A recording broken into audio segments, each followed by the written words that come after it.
when you quit coffee, you might have what we call the withdrawal effect. It's gonna be awful. It can be awful. It can be less good sleep, less, of course, less energy at first. It could be migraines.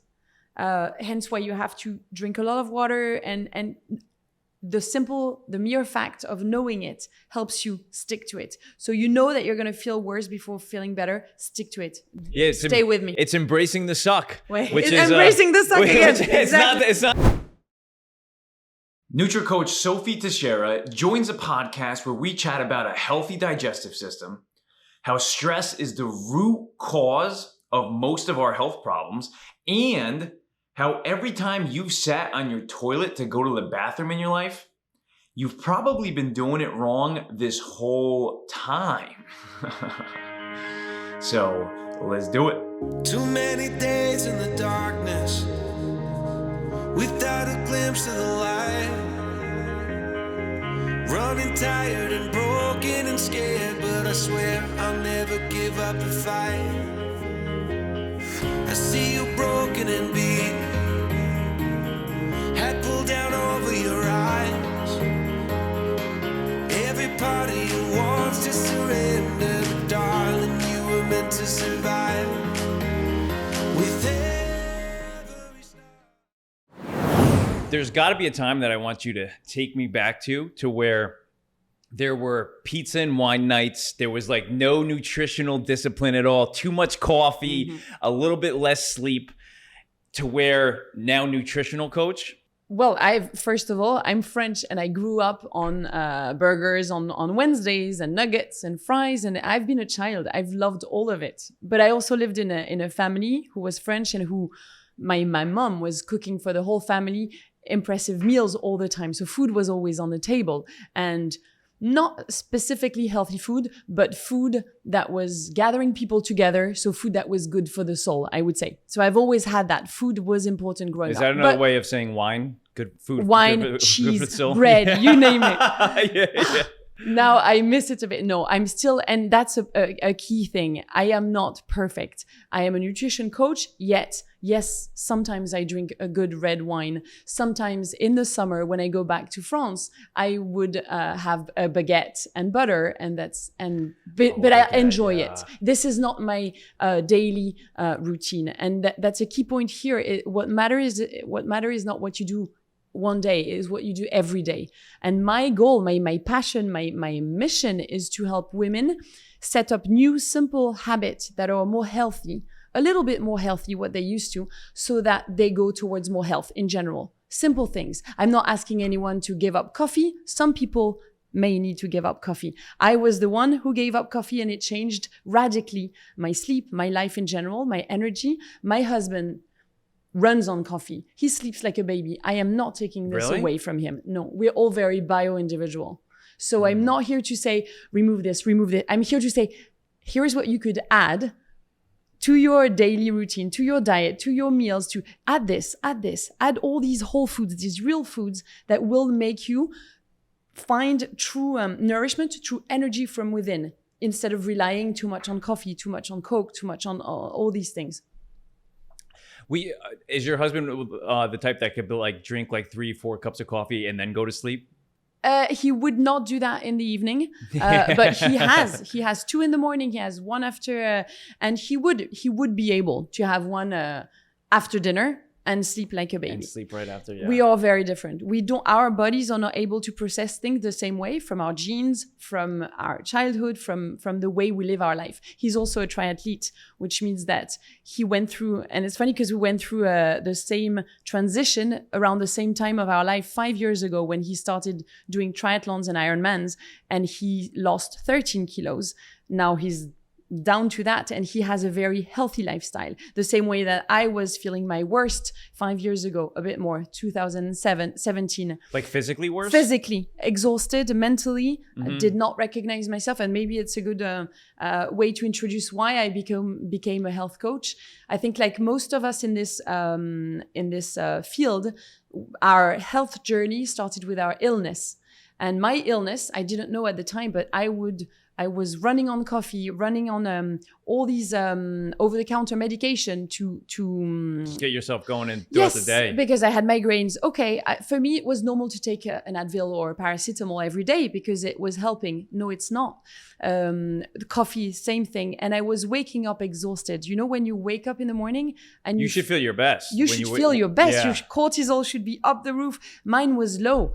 I found out later, and everything. My mood was. I was going through a phase where I had moved all my family from a different country. I lived in Barbados for 6 years, and I wanted more challenges. I wanted to get back to work. I bought and invested in a store and a poolside restaurant in Miami. And I said to my husband, come, we move the whole family to Miami. You can commute from Barbados for 1 year and then you move with us.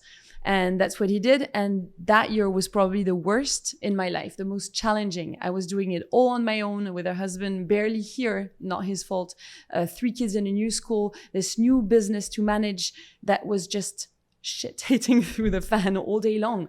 And managing all this stress, I had never been so stressed in my life. And that stress, which is often the case in most stories you hear, drove my health down completely. And it turned out I had developed hypothyroidism. And to date, I am not taking any medication. I am healing myself through a healthy lifestyle and food.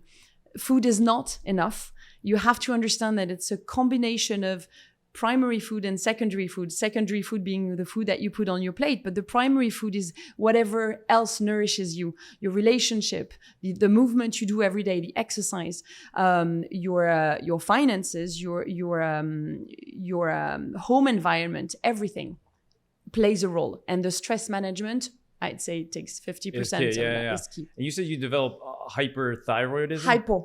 Hypothyroidism, subclinical, which means that my levels were in the red, not completely to the point where I needed medication. So most people, when they're diagnosed like I was, would take medication.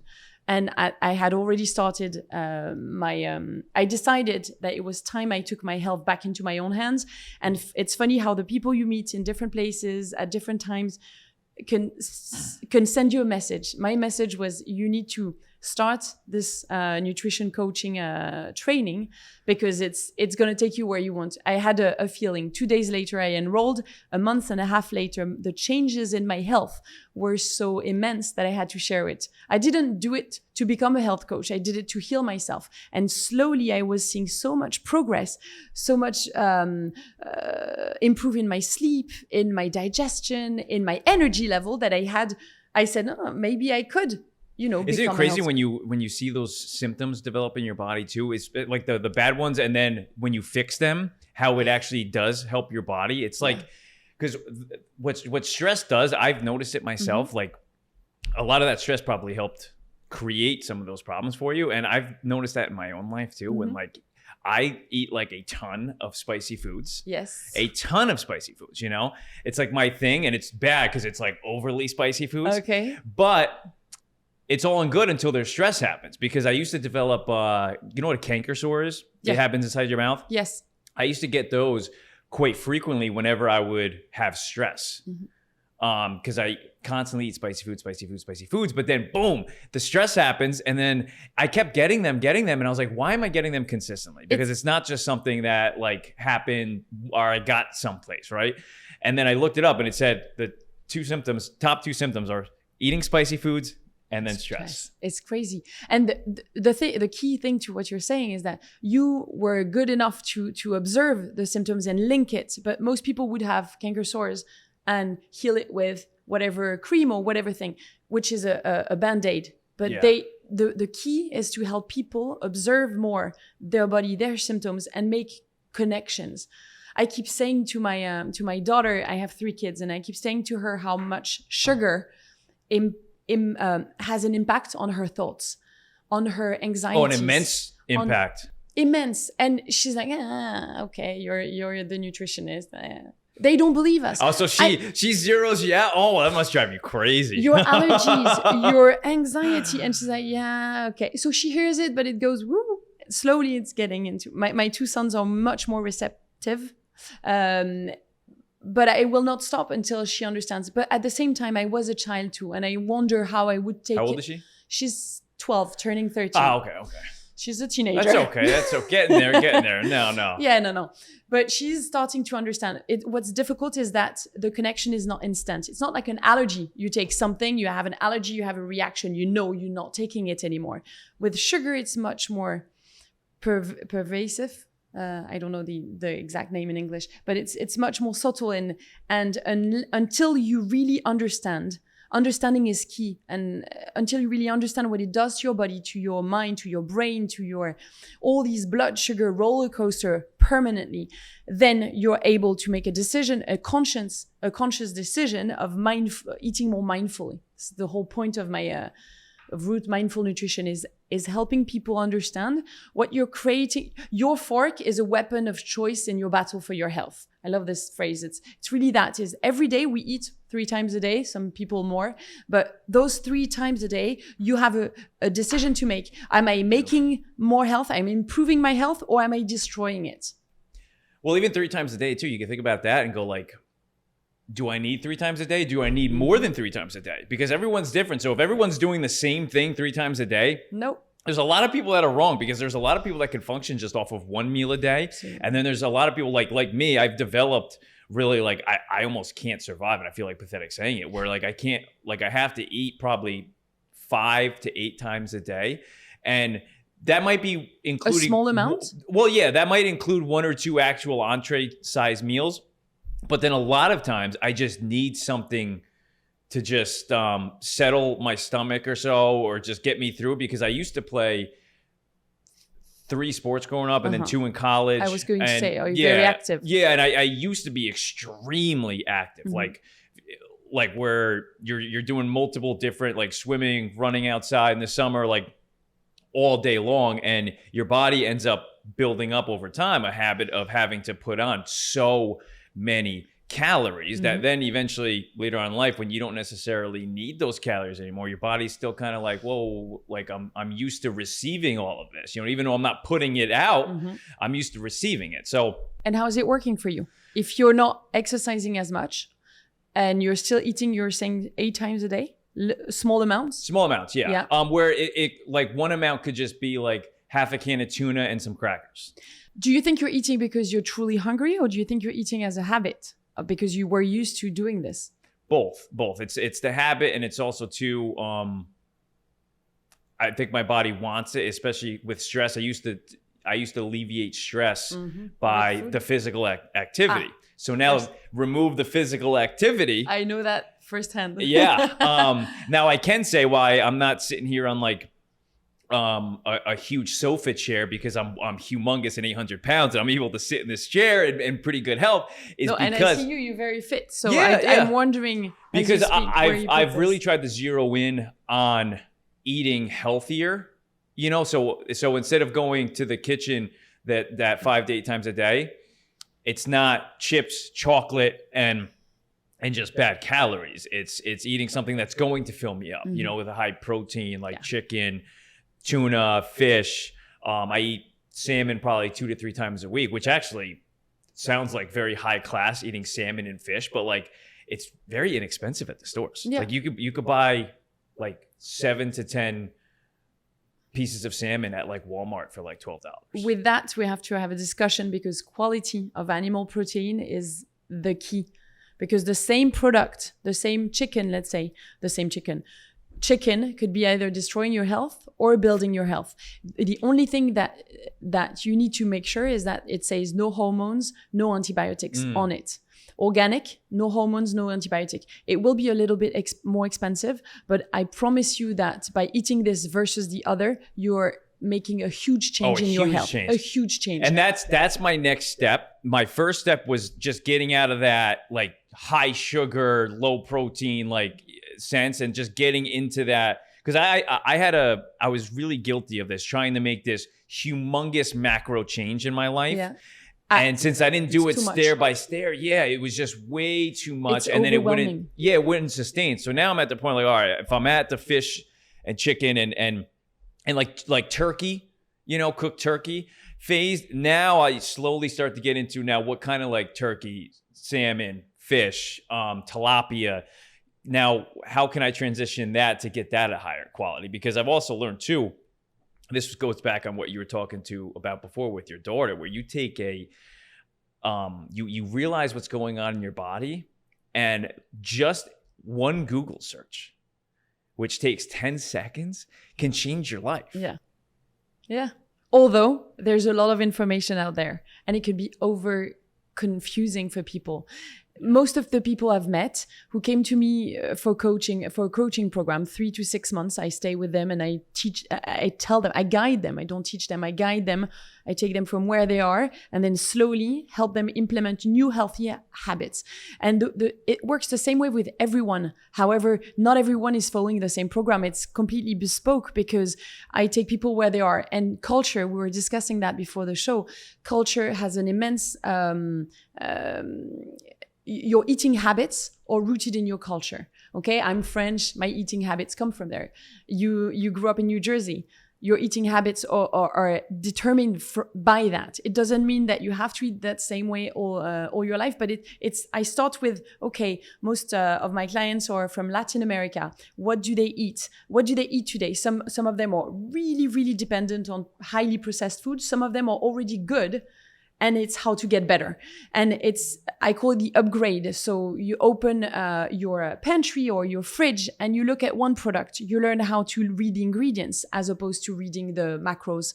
You read the ingredients because that is what's telling you, is it a real food or is it highly processed and therefore damaging your hormonal system and your health. Digestive system. Exactly. Immensely. Most sugar, it's simple. People understand that sugar is the culprit. People understand that. What they don't understand is where it hides everywhere. Do you know that most of the tomato sauce that we use for our pasta, most of the tomato sauce are loaded with sugar and salt? And this is where, so I start there. I'm like, okay, you love pasta bolognese. Show me your tomato sauce. We look at the ingredients, a list of 20 ingredients that nobody can read. I'm like, I show her an ingredient, a tomato sauce that has tomatoes, onion, garlic, herbs, salt, a tiny bit of maple syrup, perhaps, or something. That's it. This is a food that is nourishing you. So she starts changing that. A simple thing, peanut butter. People are passionate about peanut butter in the US. Peanut butter, yes, if it says peanuts, organic peanuts, full stop.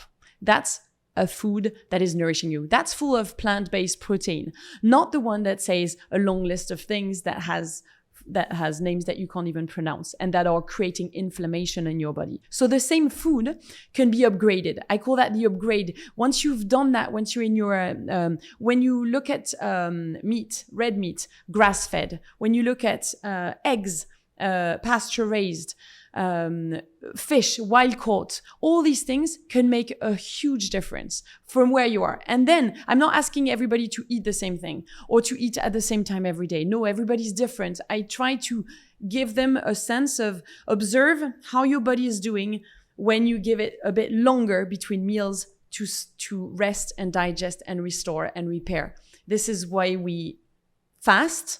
Then you know how the food affects you. Yes. And some people say, oh, I'm eating really healthy, and yet their digestion is all over the place. And I find out that they eat almonds, here and there, but throughout the day. Whenever you put something in your mouth, your body goes through a whole digestion process.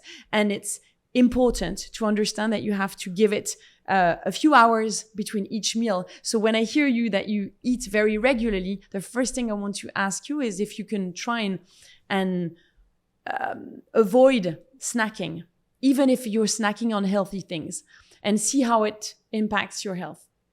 Just because your body needs that rest to repair. And well, it doesn't. And I want to get there. And I'm jealous of people who fast, who only eat once a day, because I've heard such great things, like the exact words from people who I've talked to that just do it. And mental clarity. That's exactly it.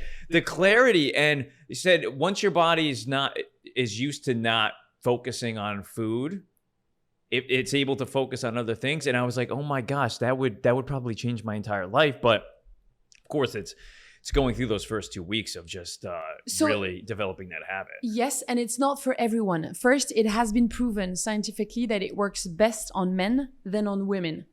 I know for a fact that fasting over a long period can cause some stress on the body. And when you're already a woman over 40 struggling with a thyroid underfunction, this might not be your best decision. Really? Yes, because it creates a stress on the body and it will create more damage.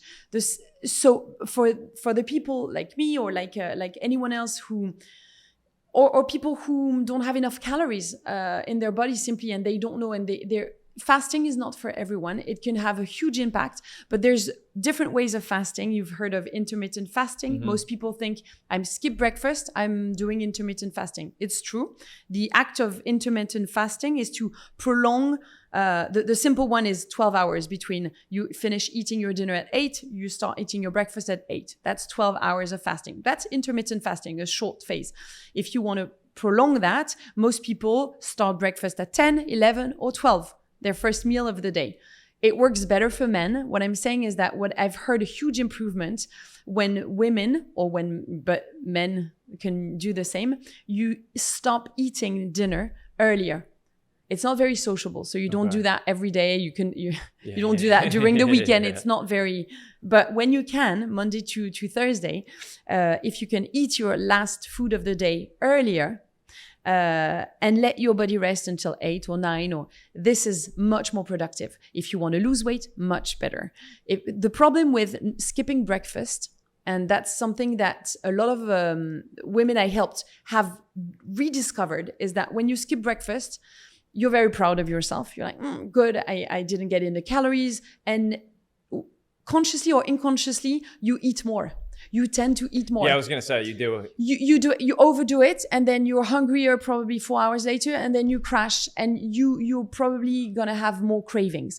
So you're not going to get the what you want out of it. So one of the first thing I do with women, believe it or not, is talk about breakfast. And this is my first point. I have tips for you today. And my number one is, let's talk about breakfast. Reintroduce breakfast.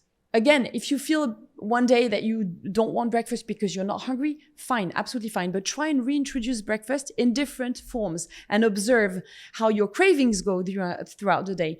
There's different types of healthy breakfast per se that are very different, either fruit, so fiber-rich food with some nuts and seeds. And so something that creates a very nourishing.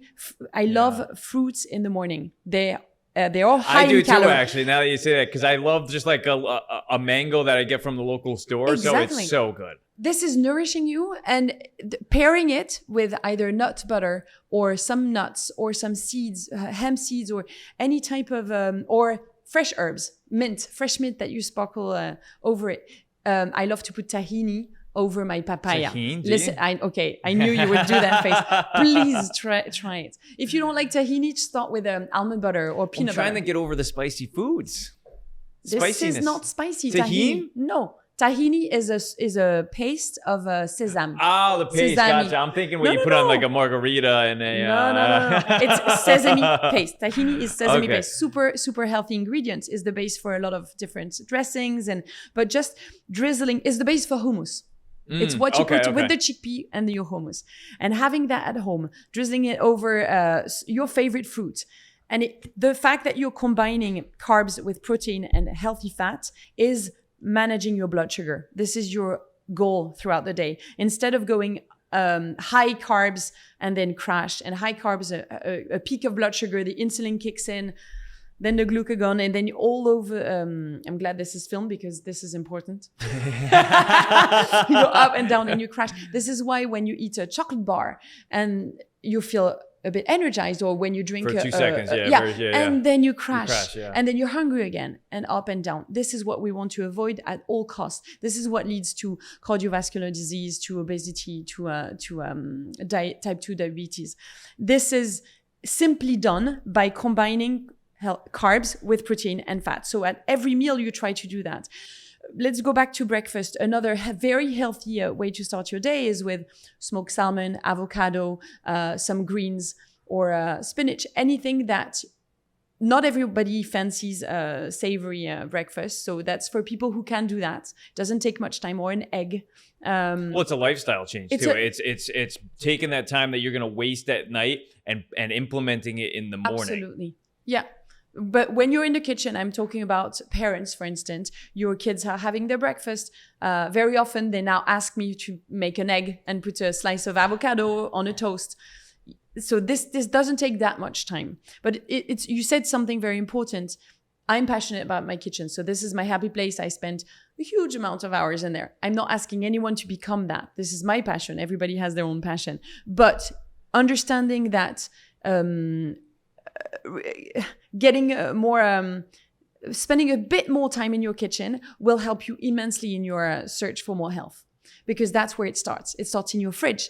It's so easy to reach out for the bad, the processed food. The easy reach is everything that's bad. It's very highly palatable and it's pleasurable, yes, but it's really destroying your health.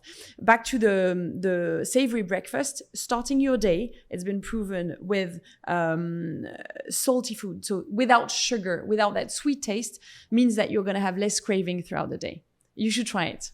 And you have less craving, you have less sugar addiction. Anything to fix digestion and make that healthier? Well, first, your digestion, this is the first thing. It's linked to your spicy food intake. Oh, I know. Spicy food. And oftentimes it comes with the bad fats, the fried, spicy, highly... Oh, gosh, I know. This is not helping. If you knew what I was cooking in my kitchen like 5 to 7 times a week, you'd be like, Daniel, I mean, come on, it's right in front of you, But I have to say... you're aware of it. Are you willing to change? I am. And I have made some changes, and I've also realized a lot by doing my own research too, that huge differences that you can make that you realize you've been practicing over time completely the wrong way. Fixing the digestion system, right? Like that even just starts on how something enters your body and what condition, and then how it leaves it, right? Mm-hmm. And this may be way too much TMI here, but it's for health. It's for health purposes. And this really I am used to this discussion. This might change everyone's life here, because I realized this and I was like, this is one of the lies of society that I've been told my entire life, which is how I even just went to the bathroom. Like, how do people go to the bathroom? Number 2, they sit on their toilet, right? And what's their body in? It's a 90-degree angle. Yes, exactly. I realized doing it in a 90-degree angle where you're just sitting like you're on a bench is not healthy, because it's basically like if you put on a hose and you bend the hose, right? Like the water's not going to flow out. Yeah, a little bit will come out, but if you just leave the hose alone and pour it out like it's supposed to, it'll actually flow out correctly and you're not going to damage the hose. But realizing that if you put your knees to your chest and you're in that 45-degree angle, that actually opens up your anal cavity that leads from your rectum, that you should barely ever have to use your muscles to get the waste out. You should barely ever have to touch them. So then what ends up happening is you develop hemorrhoids because you're overusing that muscle, especially over time. And by over time, I mean, we're talking like your entire life, like 10, 20 years. And what everyone thinks of somebody going number two, when you hear like the push, like that actually should never happen. And I didn't realize that. But people don't talk about that. They don't talk about that. And you should go at least once a day. And people go 2-3 days and think, no, I'm not. You constipate? No, not specific. Yes. Yeah. And there are ways, so many ways. This is the biggest challenge. It always comes from that, because before fixing something, you have to make sure things flows. If you try to fix something, if somebody comes to you and say, yeah, I want to do a juice cleanse, which I do a lot with a lot of my clients, mm-hmm. you can't do a juice cleanse if the rest is not fixed. You can't. You fix and that's why I love to say there are no magic pills. Some people want a magic supplement, a magic pill. No, there is none. I'm sorry, but it takes time. But things, if they are done in the right order, starting from that and then re-adding. I would say you start making sure that you have more fiber, you have more water, more hydration, more all the simple things that will make you more regular. Then you start adding more whole food, more real food, more things that truly nourish, that are full of minerals and vitamins that are real fuel for your body. And then you understand that things have to come in and go, and they do something, and they have to be excreted. Otherwise, they become more toxic. And also, third point, you reduce the triggers.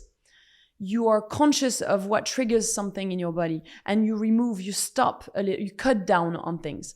And we're talking inflammatory fats, we're talking sugar, spicy food. Spicy food. Yeah. Spicy food is not bad in moderation. And I would always prefer you to cook it. So I love that you were cooking it, but we don't know what happens in restaurants, and their goal is not is to make profit. So they're not particularly making sure that your spicy food is very healthy, but adding a few spices. I love spices. Spices are in my cabinet are a big part of my journey, but not ultra spicy. There are cumin, there are paprika, there are even cayenne pepper. All these things are great. Well, there's times like I'll eat something so spicy. I know that it's so spicy that I'll actually bring a little cup of milk next to me just to be able to dial it down when my face is on fire. And I don't know why. I think it's like maybe I just love like the challenge of eating it. But yeah, I know. You're an addict, and it's like everything else. You have an addiction for spicy food, and slowly you have to replace it by things that will bring you the same satisfaction, but that will be healthier. It's about replacing. And the digestive, that would really probably clear up I think you have a big why. You have something that really annoys you in your daily life that is strong enough to make you want to change. Well, that's my candy.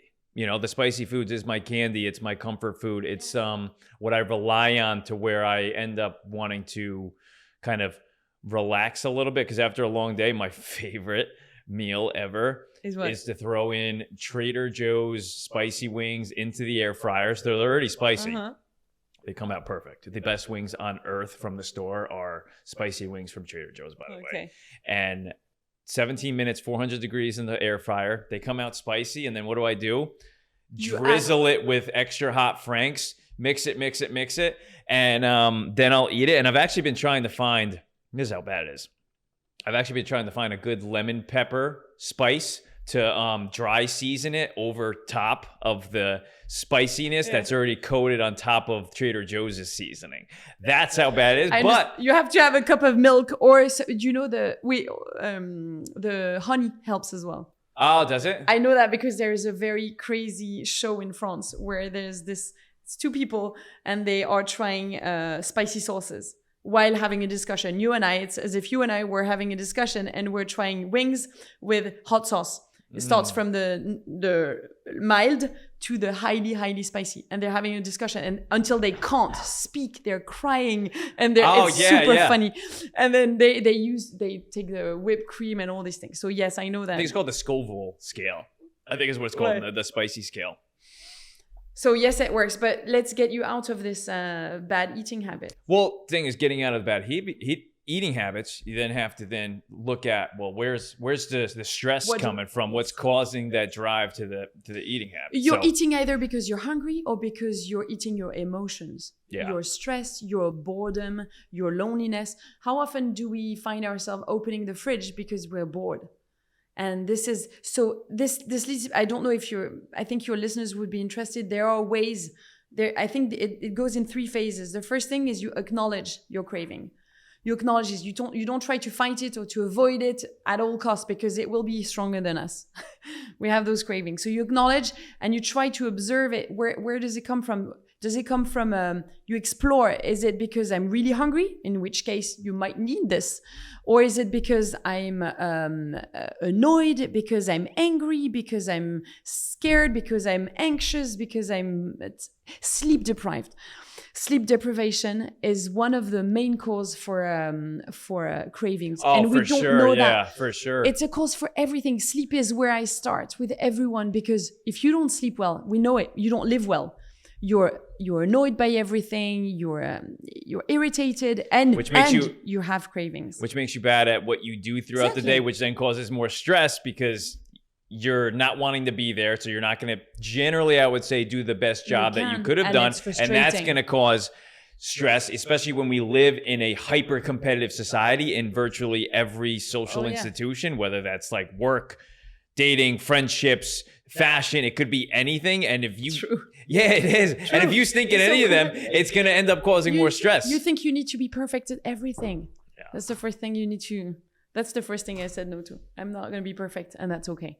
And so, but sleep was my starting point. I wanted to get more restorative sleep, and it takes time, but there are things you put into place. It comes from what you do in the morning to what you do throughout the day and right before bed. And there are ways to sleep better. There are, and I think you could probably speak on this, but as soon as you ask somebody about how they're sleeping, and if they say, I don't sleep well or anything, the very next thing they say is probably something pointing to their stress. Yeah. Right off the rip. Yeah, but there's, I love to hear the routine. Like, I would ask you, what do you do from the moment you wake up to the moment you go to bed? Listen carefully, and then I would tell you, change that to that, swap this, try this. Simple things. And understanding what it does to your cortisol level, which is completely unbalanced because it's supposed to be high in the morning and then slowly go down. And most people who don't sleep, it's the contrary. It starts low. That's why you're exhausted in the morning. And then you're okay during the day because you have all these exciting things like caffeine and things that excite you. And then come the end of the day, you're not sleepy anymore. And you're like, I can't go to sleep. Plus the being scared about not being able to sleep, which is a huge thing. And if you start your day by, from first of all, going outside, having to kickstart, to tell your body that you're living with the light. So it's time to wake up and have the energy. Instead of that coffee that you really strongly need in the morning, have a cup of a nice green tea with toasted rice or something. This is my favorite. Have water with lemon, something that just helps you flush everything from the day before. Well, sometimes I'm just jealous of like our ancestors and the Neanderthals because they ate organically. They drank way more water than we did. And local. Yeah, and very local. It doesn't get more local. They also went to the bathroom the correct way because they didn't have a toilet that they were designed to sit on. So they actually did a squatting position, which was now I'm not going to say I'm completely jealous of their lifestyle in comparison to us, but it reminds me of my grandmother, who was born and raised in Chihuahua, Mexico. She was talking to my mother one time and said, just talking about, I guess, like farming or how they grew up or what she was eating. And, in Chihuahua, Mexico, it's not the United States. So obviously, economy is different and so forth. And she had said to my mother, I didn't realize I was eating organic that whole time. And she started laughing herself into like a heart attack because it was so funny because she realized that like that was actually a healthier way of living. Back then, they didn't have a problem with gluten either. Yeah. Today we have so many people who are sensitive to that because the crops have changed, because we're in a world where productivity is key. So the crops have changed and they're now attacking our immune system. So for some people. And talking about stress, going into say like the end of the year, which is predominantly the holidays, I would say, if there's any time of year in particular, the most stressful one, I would say it's now, because it's the end of the year. People start going, oh crap, I didn't do X, Y, and Z throughout the year. And I did A, B, C, meaning the things that they didn't want to do. And now they're staring down a new year, along with all the resolutions, the resolutions and the family stuff. But also what comes with that too, I like to think of us as very symmetrical with animals and their habits. Whatever an animal's doing, sometimes we're doing, just maybe not on the same level. And impulsive. I always look at us as in this time of year, similar to like black bears and bears and what they go through, and right before hibernating, and it's about to get really cold, and really our behaviors with them are very similar, where they start going through hyperphagia, which is putting on 20,000 calories a day to get prepared for the winter. Now, obviously, that's your plan with Thanksgiving and Christmas. Not fully, but I think of us more in a proportional way, obviously, where we kind of act very similarly, where with the winter months come on, we kind of start to take on that same role of like, let me just get as much as I can. Let me consume as much as I can, where the standards I feel like drop a little bit, especially people living in colder climates. I was going to object. We live in Miami. Yeah. So don't use this as an excuse to eat more in November, December, and less in January. Because no, cut the crap. This is summer all year long. So you don't have that excuse. Not in I'm not Miami. going to ask you to skip the holidays and the fun. Do it, but do it with moderation. Yes. But the thing is, with moderation, it's hard to put a hard line on that, because what do we end up doing? It's like when we do have that huge meal at Thanksgiving, or I mean, forget Thanksgiving too, because that is just one day. Right. And even Christmas Day, but I feel like what happens is it's celebration time, so we gotta have dinner parties. We open up that floodgate of like, okay, well, we did do that. You know, the alcohol, which really plays a factor, where it's sugar. Just drinking, well, it's sugar, but also what it leads to too. It's excess, because you don't think about what you're doing. Yeah, and you stop your physical fitness. It's like, all right, well, I could just eat what I want, you know, and then it's a slow decay into the winter, kind of like just how black bears end up settling and just sleeping the whole winter. We kind of subconsciously end up putting ourselves into that same phase mentally. But you sound like it's a fate. Like, this is what's going to happen. How about you decide here in November that it's not going to happen to you, that you're not going to do this, that you know better, and that you want to try something else, to try not to overeat when there is some nice dinner parties, and to try to stay away from the bar or the thing a little bit, to have those little things that won't stop you from having fun, but that will be a bit more sensitive. And again, it doesn't mean that you shouldn't have fun, but having a plan in place, a determination of this year, I want to keep exercising. If I want to keep exercising tomorrow, it means that tonight there's a party. I'm going to drink a lot of water before I get to the first glass. And then maybe I'll alternate with water. And maybe I will stop. I will go to the more plant-based stuff on the table rather than fitting in what I can fit, and stop before you're full. Sort of like a New Year's resolution? Yes, but why don't you do them now so that everything comes in easier? And then you don't wake up in January exhausted. Let's try it. I've tried it. Yes, and with New Year's resolutions, I was going to ask you this because you probably hear this so much with the work that you do, people trying to change their health, their nutrition, their physical fitness.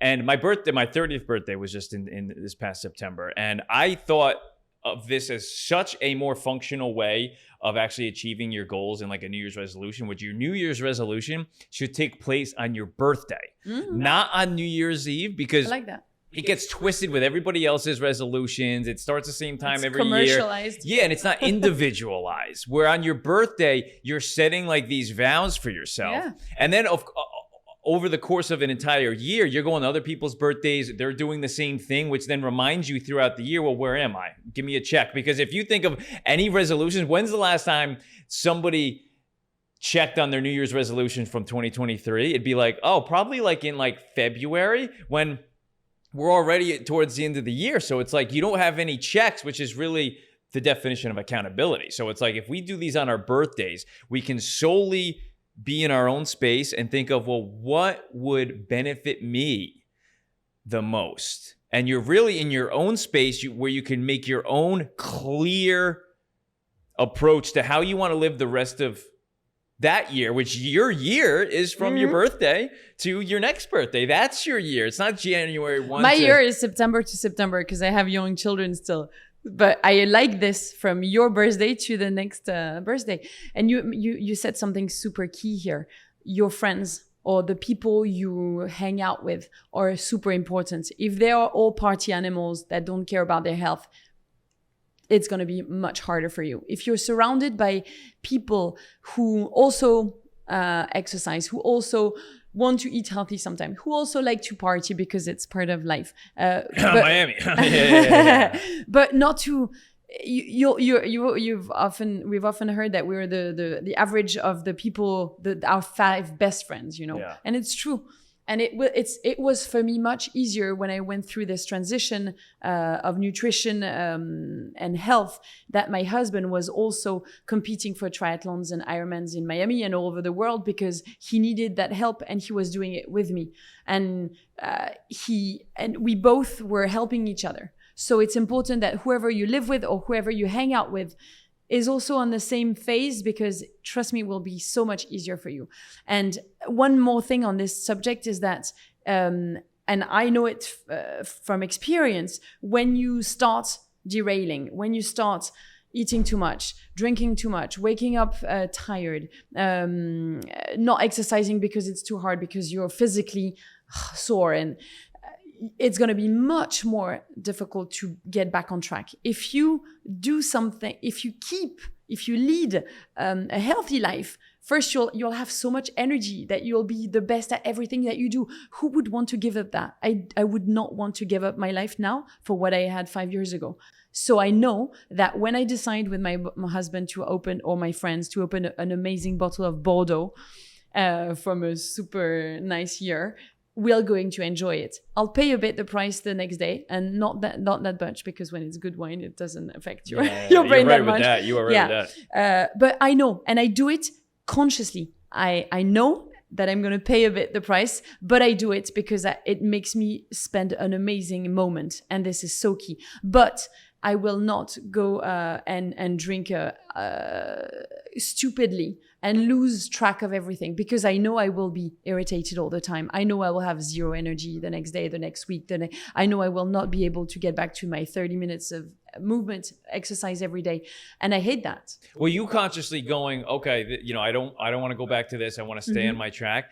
You can, and I've done this too. You can actually consciously do the same thing, but on the downward spiral, which I think it's just as important to know that and to embrace it, because it's almost like there's a saying called "embrace the suck," which a lot of times we try to fight a fall that's happening, and it will happen. It will happen, and we keep trying to fight. But the quicker you just accept you're falling down, the quicker you get to the bottom, the quicker you get back up. And there's been times where I'm like, all right, like November, like this month, crazy month for me, crazy month. And I'm just accepting, like, there's going to be very little times where I'm going to actually have a lot of good ups, because of just how much you got on your plate, trying to get to the end of the year. The podcasting ends end of November, where like Spotify, a lot of these platforms wrap up. So I'm like, I gotta really hit the ground running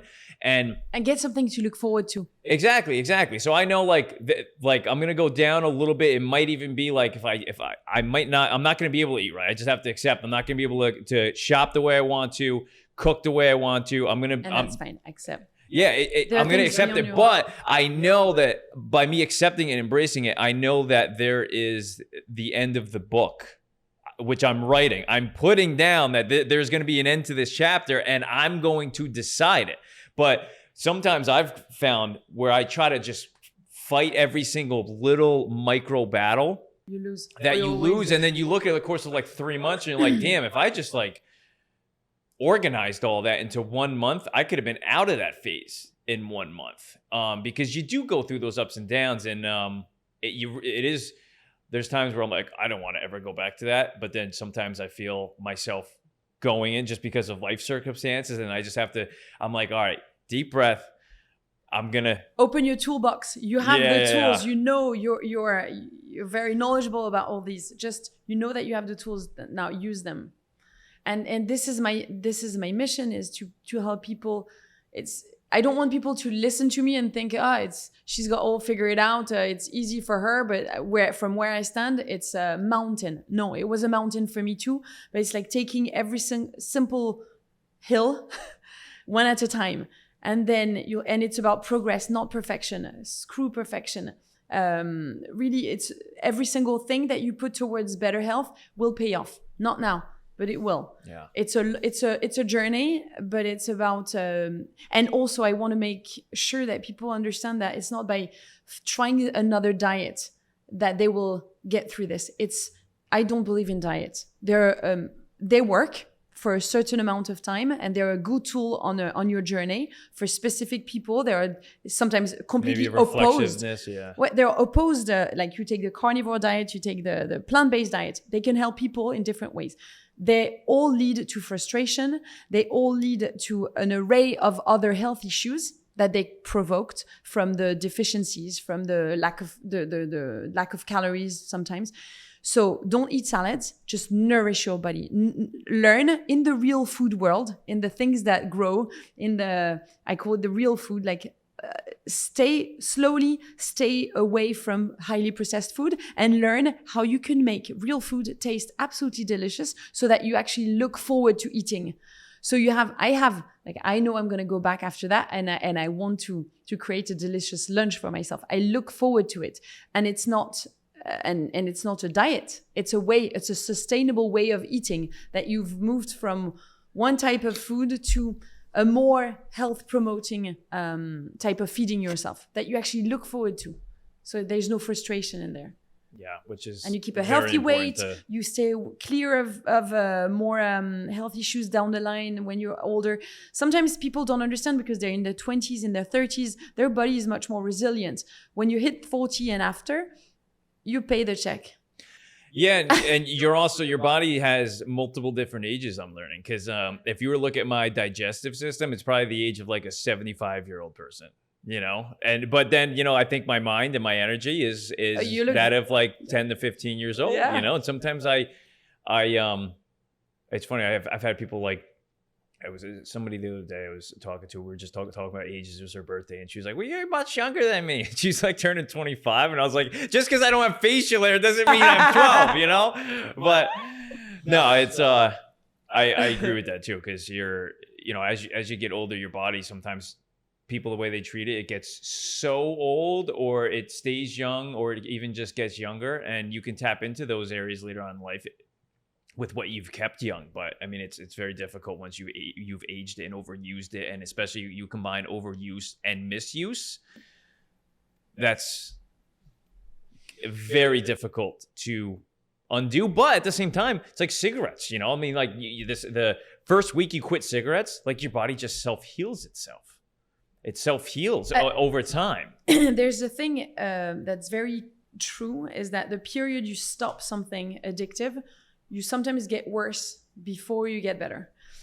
When you quit coffee, you might have what we call the withdrawal effect. It's gonna be awful. It can be awful. It can be less good sleep, less, of course, less energy at first. It could be migraines.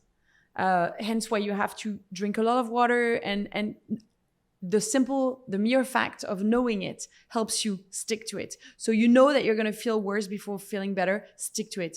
Yeah, stay with me. It's embracing the suck. Which is embracing the suck again. It's not too Shakespearean or but embrace the suck. Screw perfection. Embrace the suck. Yeah. I wonder what the ancient Greek philosophers would say. Like, oh, embrace the suck. Is that what we're saying? Yeah. But thank you so much for all this, Sophie. I appreciate you coming on. Thanks. Thank you for having me. Thank you for finding me. Yo, of course. Like, like a social media hunter, See, all this time I spent on social media finally pays off. Yes, it does. It does. And we will link up down the road then. Mm-hmm. All righty. Of course. It was really lovely to